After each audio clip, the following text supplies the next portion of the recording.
안녕하세요. 위클리 세종기업 데이터. 오늘은 2월 22일 월요일입니다. 네, 저는 전혜성이고요. 네, 저는 정윤호입니다. 네, 안녕하세요. 정민경입니다. 네, 오늘은 어떤 이슈부터 시작해 볼까요? 오늘 또 2월 20일까지 나온 수출 또 네. 자료가 나왔죠. 기사로 보니까 잘 나왔던데요.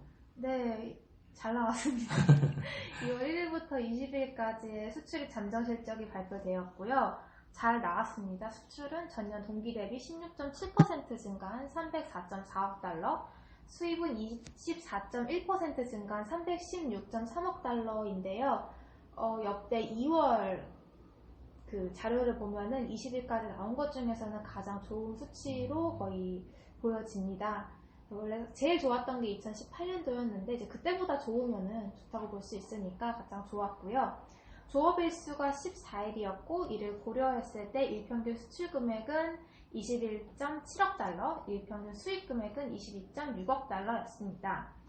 이 11일부터 20일까지 그 두 번째 구간이 첫 번째 구간보다도 수출이 조금 더 좋았고 대신 수입은 9.8% 정도 감소한 결과가 나왔습니다. 그래서 제가 오늘은 사실 설명드릴 게 길지는 않은데 지난 수출입 분석 보고서에서 제가 올해 2월의 값을 2018년 2월이랑 비교해 봤다는 그런 취지의 글을 올렸었는데요.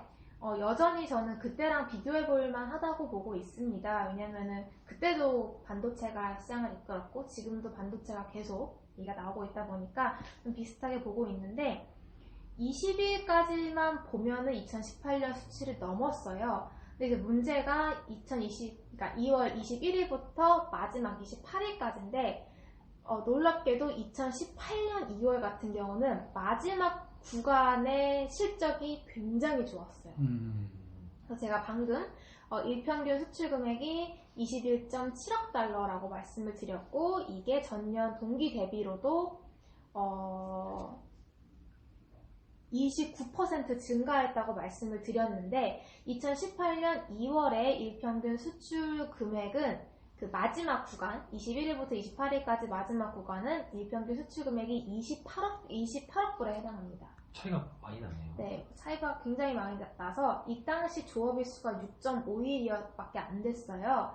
그럼에도 불구하고 그 나머지 구간 동안 수출액이 182.6억 달러로 2월 첫째 주에는 조업일수가 8.5일이었는데 이틀이나 차이가 남에도 불구하고 첫 번째 구간에 수출 180억 달러 나와서 나 서프라이즈였는데 그때보다 좋았던 거죠.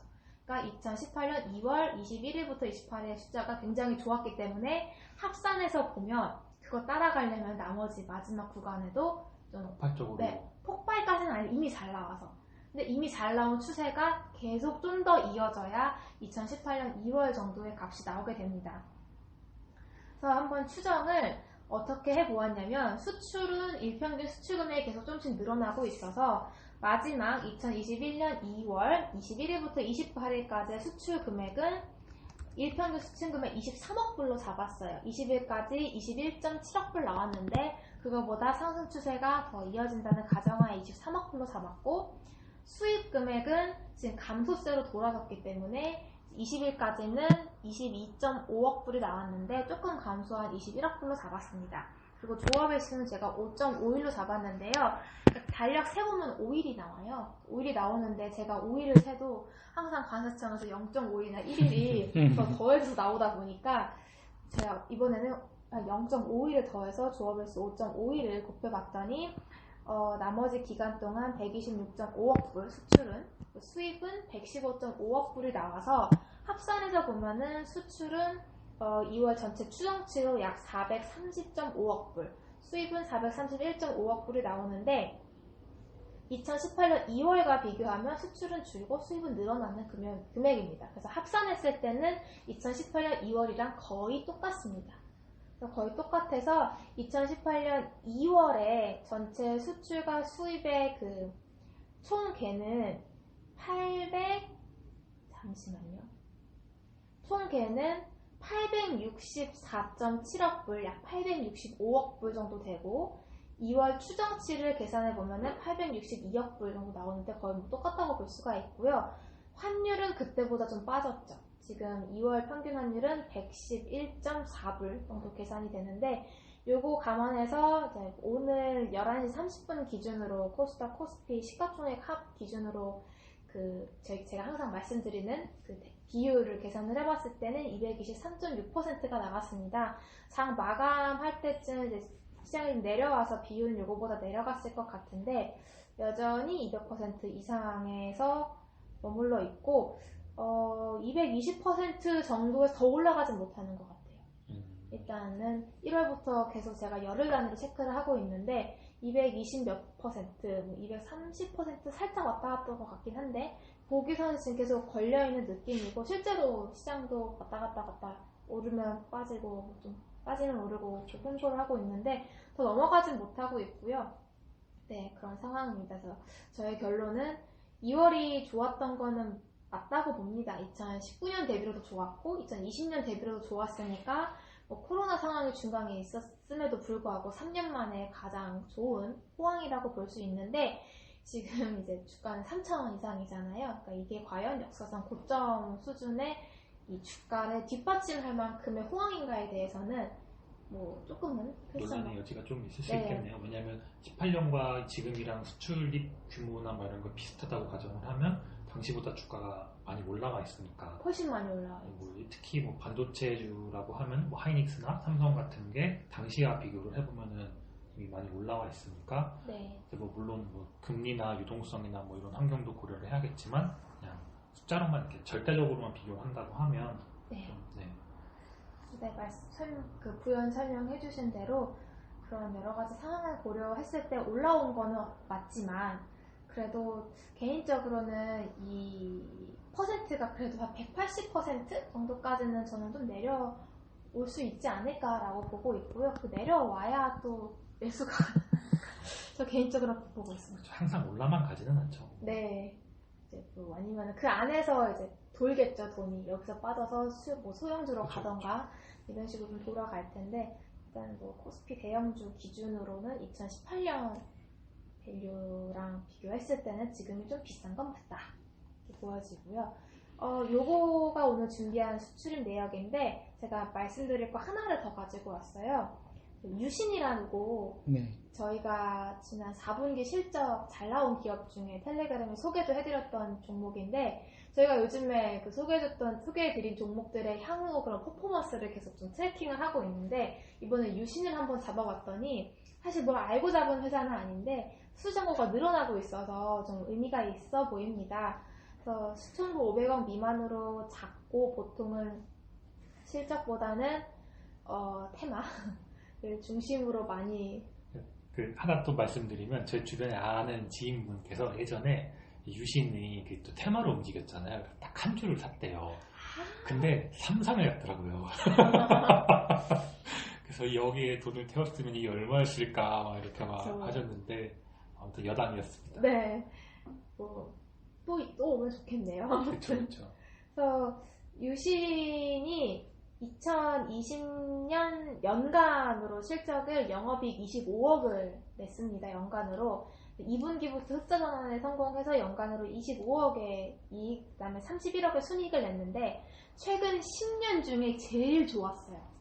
그 이익이 매출도 늘었고, 근데 어떤 부분에 저가 수주를 빼고 좋은 수주가 늘어났고 이런 게 아니었을까 싶어서 안에 수주 내역을 다 정리를 해봤는데 제가 판단했을 때는 그냥 전반적으로 수주가 늘고 외형이 좋아져서 이게 늘어간 거 아닐까 싶습니다. 그래서 2020년 3분기 분기보고서 기준으로 계약 잔액은 4,291억인데요. 전년 동기 대비 23.5% 증가했고 전년 동기 대비 이런 YOY 증가율이 제가 최근 3년치를 비교를 했는데 계속 늘어나고 있습니다.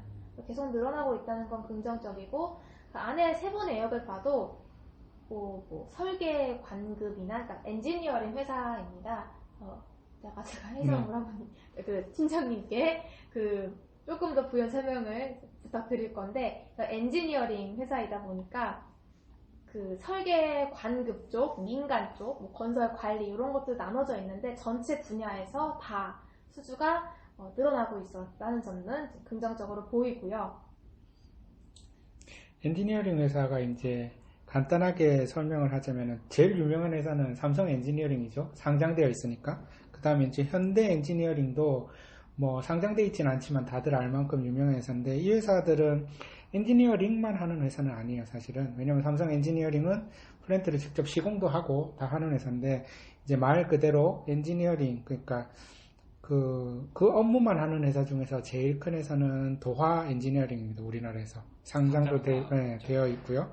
근데 이제 유신 같은 경우도 이제 규모가 작지만 그런 똑같은 엔지니어링을 하는 회사인데, 지금 현재 해외 플랜트 같은 경우는 조금씩 코로나 때문에 펜딩되거나 하는 경우가 있는데, 지금 국내에는 근데 엔지니어링이라는 게 사실 아파트는 엔지니어링을 할 게 별로 없거든요. 극역화되어 있기도 하고 그렇게 어려운 구조물이 아니기 때문에 엔지니어링을 한다는 거는 대부분 토목 아니면은 이제 플랜트 위주인데, 특히나 국내에서는 이제 토목을 많겠죠. 그러니까 정부에서 이제 이런 물론 그린 뉴딜 같은 프로젝트들도 하지만 정부의 재정을 사용해서 하는 앞으로 해야 될 것들을 좀 몰아서 하고 있으면서 전반적으로 이런 엔지니어링 업체들이 지금 좋은 것 같아요. 그래서 뭐 건자재들 주가도 뛰었지만 이런 엔지니어링들은 사람 하나하나가 이제 결국은 이제 도면 그리고 하는 것들이 있는데, 최근에 인원을 되게 많이 뽑았다면서요, 유신에서. 네, 2019년 말 기준으로 전체 인력이 1181명이었는데 네. 3분기 분기보고서 기준으로는 1249명으로 68명이나 증가를 했고요. 정규직이 24명, 그리고 비정규직이 44명이 늘었습니다. 요즘에 잘 안 뽑잖아요. 그러니까요. 이런 회사들은 이게 자기가 일이 있으니까 이거 다 뽑은 거거든요. 그러니까 네. 바로 즉각적으로, 왜냐면 한 사람이 붙어가지고 도면 그리고 한 사람이 계산서 만들고 하는 것들이 다 얘들 설비를 깔아야 되는 회사가 아니기 때문에 그만큼 어떻게 보면 자신이 있다라고 볼 수도 있을 것 같아요. 네, 그리고 뭐 재무적으로는 부채 비율이 109% 정도로 최근 10년 중에서는 가장 높긴 한데, 현금 흐름이 이제 영업활동 CF가 17년, 18년 마이너스에서 19년 플러스 전환했고요.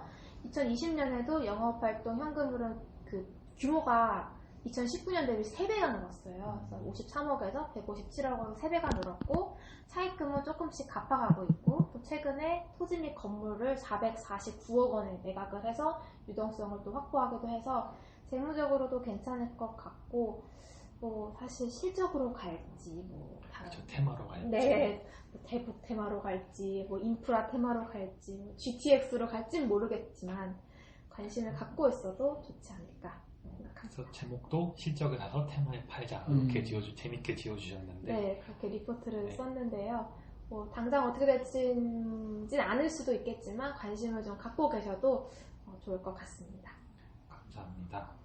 제가 이제 요즘 소개를 드릴 기업은 CJ제일제당입니다. 요즘에 미국 10년물 국채금리 올라오면서 인플레이션이 요즘 시장에 좀 화두가 되고 있는 것 같아요. 인플레이션이 실제로 된다라고 하면 그런 원재료 가격 상승을 판가에 전이시킬 수 있는 기업들만 어쩌면 살아남을 수 있지 않을까, 그렇게 좀 생각을 하고 있습니다. 근데 최근 언론 보도를 좀 찾아보시면 음식료 기업들이 가격 인상을 하겠다고 하는 기사들이 많이 나오고 있어요.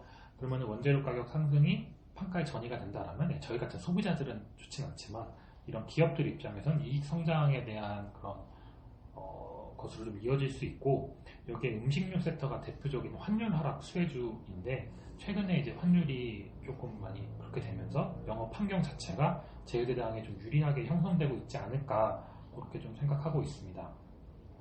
시장에서 바라보는 제일제당은 코로나19 수혜를 받으면서 20년도에 창사 이래 최대 실적을 갱신을 했는데, 21년도에 이걸 또 한 번 갱신할 수 있을지에 대한 그런 좀 판단을 좀 해야 되지 않을까 싶어요. 왜냐하면 기저가 워낙 높기 때문에 또 코로나에서 이제 뭐 집콕이나 이런 수요가 이렇게 일시적으로 확 발생했던 부분들을 정상적으로 이걸 넘어갈 수 있느냐에 좀 관심을 좀 가지고 있는 것 같아요. 매출액과 영업이익 모두 6분기 연속 전년 동기 대비 성장세가 이어지고 있는데, 좀 세부적으로 살펴보면 성장률이 조금 낮아지고 있고, 매출이 증가함에도 불구하고 이익률이 좀 개선이 더딘 편이에요. 그래서 아마 이런 것들 때문에 조금 제일제당이 좀 관심이 좀 떨어지지 않나라는 생각을 하고 있는데, 일단 흥미롭게 했었던 거는 사측에서 21년도 경영 목표를 매출액은 한 3-4% 성장을 제시를 했는데 이익률을 7에서 8%까지로 제시를 했어요. 음. 근데 최근 3년간 매출의 성장률을 보면 18년도에 13%, 19년도에 19%, 20년도에 8% 이렇게 성장을 했는데 매출 성장률을 올해 3, 4% 제시를 했다는 거는 그만큼 좀 낮게 제시를 한 거겠죠. 네. 근데 이익률로 보게 되면 최근 10년 동안 7% 이상을 기록한 적이 없어요. 영업이익률을. 그러니까 만약에 21년도에 영업이익률 7%가 나온다면 거의 10년 만에 최대 이익률이 나오는 건데 아직 근데 시장 추정치가 아직 7%까지는 올라가지는 않고 있더라고요. 근데 아무래도 10년 동안 이게 기록하지 못했던 이익률이라 사측에서 제시했던 이런 이익률을 그대로 이렇게 받아들이지는 않는 것 같아요.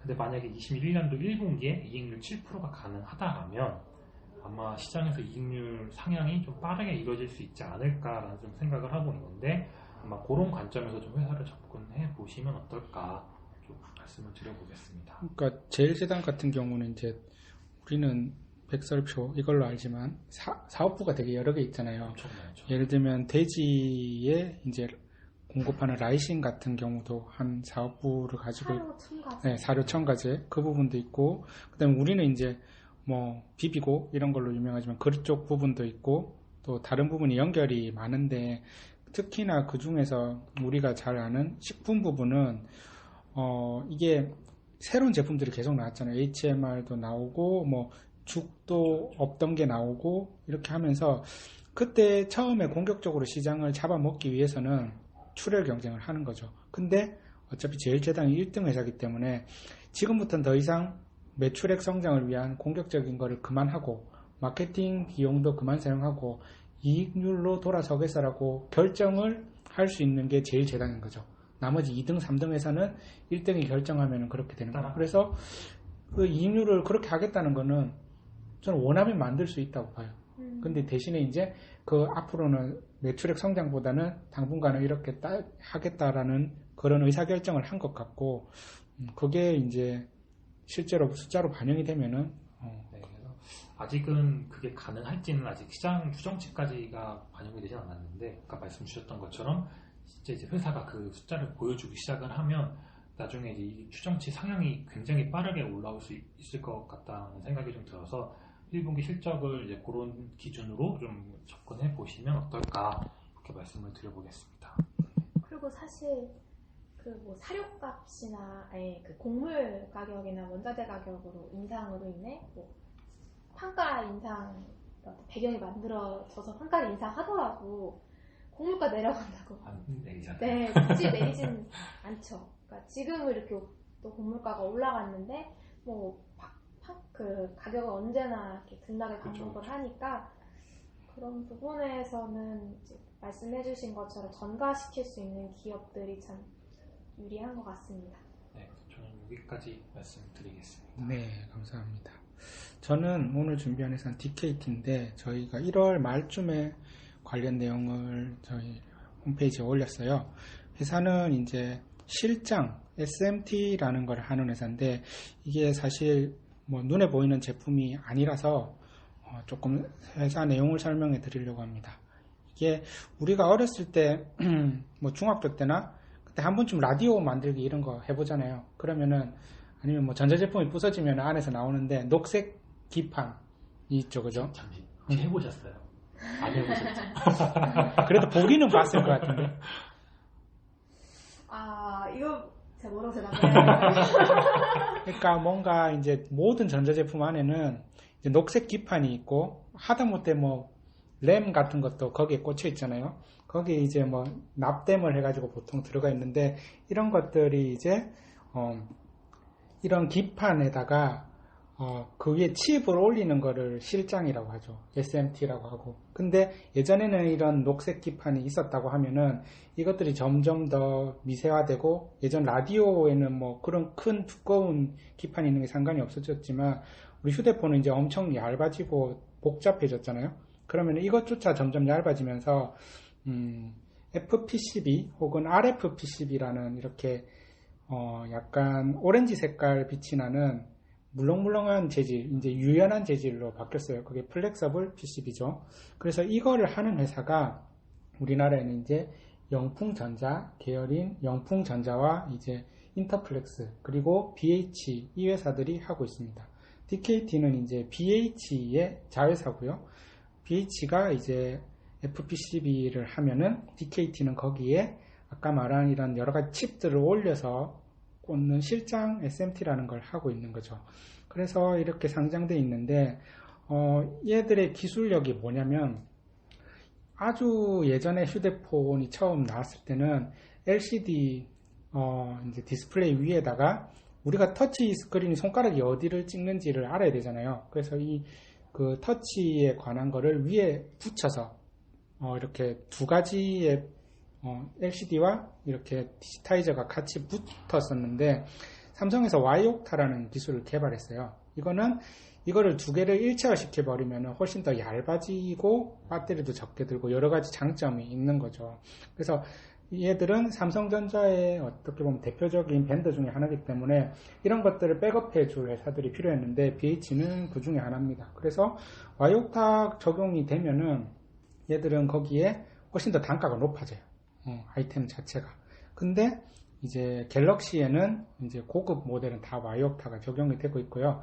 그러니까 Y옥타라는 것 자체는 삼성의 기술이지만 예전에는 아까 말씀드린 녹색의 기판에서 이제 오렌지색 기판인 FPCB라는 걸로 바뀌었는데 FPCB만으로 하는 것보다도 또 여기서 업그레이드가 한 단계 더 되다 보니까 RFPCB라는 게 나왔는데 이거는 어떤 부위는 딱딱하게 리지드로 사용하고 어떤 부위는 F, 플렉서블로 사용하고 이게 복합적으로 되는 거죠. 근데 이 기술이 그렇게 쉽지가 않았나 봐요. 아이폰 같은 경우도 아이폰 X에서 처음으로 RFPCB를 통한 이런 실장 그리고 이런 PCB 방법을 적용하려고 했는데 여기서 아까 말씀드린 BH 계열과 이제 영풍 계열의 이제 인터플렉스가 이제 대표 주자로 뛰어들었는데 인터플렉스가 해당 제품에서 불량이 나면서 애플 관련된 벤더에서 떨어졌어요. 그러면서 BH랑 삼성전기랑 이제 영풍전자 이렇게 세 개 회사만 남아서 지금은 애플 관련해서 담당을 하고 있고요. 얘들은 이제 DKT는 이거를 같이 얘기를 해야 되는 거죠. 이제 PCB 회사랑 얘는 그거를 일단은 하고 있는 회사인데 BH가 하는 회사가 개발하는 거에 이제 밀접하게 연관이 되어 있죠. 그래서 지금은 이제 폴더블, 삼성에 들어가는 폴더블 같은 것도 하고 있고 애플 관련해서는 사실은 따로 하는 회사가 있어요. 왜냐면 애플은 다 벤더를 일일이 다 지정을 하기 때문에 DKT는 애플에서는 워치류 같은 약간 부수적인 아이템밖에는 못하고 있고 앞으로 이제 되면 좋겠죠. 되면 좋겠지만 그건 이제 그때 가서 얘기고 하지만 이 회사가 이제 BH의 자회사인데 회사가 이제 열심히 밀어주고 있는 것 같아요. 왜냐하면 신사업들이 쪽 DKT를 통해서 신사업들이 하려고 하는 것들이 되게 많거든요. 예를 들면은 이게 뉴스에도 다 나와 있는 것들인데 PCM이라고 해서 지금 이제 휴대폰에서는 다 PCB를 다 쓰고 있는데 전기차에서도 화재가 나거나 하잖아요. 이런 것들을 그 배터리와 배터리 사이에 연결되는 부분이 구리선으로 케이블이 되어 있는데 이거를 PCB로 다 바꾸는 거죠. 그렇게 되면 훨씬 더 정교한 컨트롤이 가능하고 구리선 자체에도 구리 무게가 있는데 이런 것들을 줄일 수 있는 이제 물론 단가가 높죠. 기존의 그냥 구리 케이블보다는 이거를 이 회사가 이제 삼성전자, 삼성전기랑 같이 일을 많이 하니까 앞으로 이런 것들이 들어갈 거를 얘를 통해서 개발하고 있고요. 그 다음에 또 하나가 있는 게 5G 안테나는 이제 우리가 알다시피 더 데이터가 많이 왔다 갔다 해야 되니까 기존의 안테나랑은 조금 더 다르게 이 FPCB를 이거는 또 FPCA라고 하긴 하던데 어쨌든 이런 걸 통해 가지고 데이터를 커버할 수 있는 안테나를 퀄컴 관련해 가지고 개발을 하고 있는데 개발은 다 됐다고 해요. 근데 우리나라 같은 경우는 지금 5G라고 하지만 사실 28GHz의 대역은 아니잖아요. 그래서 뭐 4.5G다 뭐 이렇게 얘기를 하기도 하는데 이제 완벽한 5G 안테나가 되기 위해서는 이 부품이 무조건 들어가야 된다고 합니다. 근데 이제 아이폰 13부터는 아마 5G 아이폰이 나올 건데 아까 말한 28기가의 그 안테나가 적용이 돼야 되면은 아마도 누군가는 이걸 들어가야 될 거예요. 그렇게 되면은 BH는 이제 애플의 벤더기도 하고 이미 기술 개발은 완료된 상황이기 때문에 해당 아이템에 적용이 될 가능성이 없겠죠. 그 아이템을 이제 BH가 직접 하는 게 아니라 자회사인 DKT가 맡아서 하는 걸로 지금 되어 있어요. 그리고 또 하나의 기사가 이제 검색을 해보면 나오는데, 삼성 전기가 작년에도 이제 HDI 사업부라고 하는 기판 사업부의 일부를 정리를 했어요. 그 이유가 삼성 전기는 이제 연봉도 많이 받으시고, 그리고 그거 외에도 해야 될 일이 많으니까, 예를 들면 뭐 폴더블 카메라라든지 훨씬 더 고급 기술들 개발을 위해서 HDI 사업부를 이제 드랍을 했는데, RFPCB 사업부도 이제 드랍을 하려고 하는 거예요. 그러면은 이거를 누군가는 이제 받아서 해야 되는데, 이걸 받아서 할 회사가 BH랑 이제 명품 계열밖에 없기 때문에 이 밑에 쪽으로 이렇게 오게 되면은 이 회사들이 다 좋아질 수 있지 않을까, 그렇게 예상을 하고 있는 거죠. 그런 의미에서 뭐 BH도 보지만 이런 신사업들을 밀어주고 있는 DKT도 시장에 지금 사실 휴대폰 부품주가 시장에서 소외되어 있는 업이거든요. 왜냐면 뭐 시크리컬도 아닌데 그렇다고 혁신적인 것도 아닌 것 같고, 휴대폰 누구나 하나씩 다 들고 다니고 있는 것 같고, 근데 만약에 이런 여기 기존 아이템들은 따박따박 들어가다가 자동차용 2차전지라든지 뭐 5G 안테나라든지 이런 것들이 붙게 되면은 좀 더 반응이 있지 않을까, 그렇게 생각을 해봅니다. 감사합니다. 오늘 그럼 여기까지 할까요? 네. 해주셨으면. 네. 감사합니다. 네, 감사합니다. 네, 다음엔 좀 더 원활한. 네, 그리고 또 문의 주신 내용이 저희가 화면을 빨리 만들어 주셨으면 좋겠다는 그런 문의를 주셔가지고 저희가 어떻게 해야 가장 효율적으로 올릴 수 있을지 고민을 하고 있으니까요. 조만간 화면도 같이 준비해서 올리도록 하겠습니다. 경청해 주셔서 감사합니다. 감사합니다. 본 방송은 개인적인 의견이며 최종 투자 결정과 책임은 본인에게 있습니다. 참고 자료로만 활용하시기 바랍니다.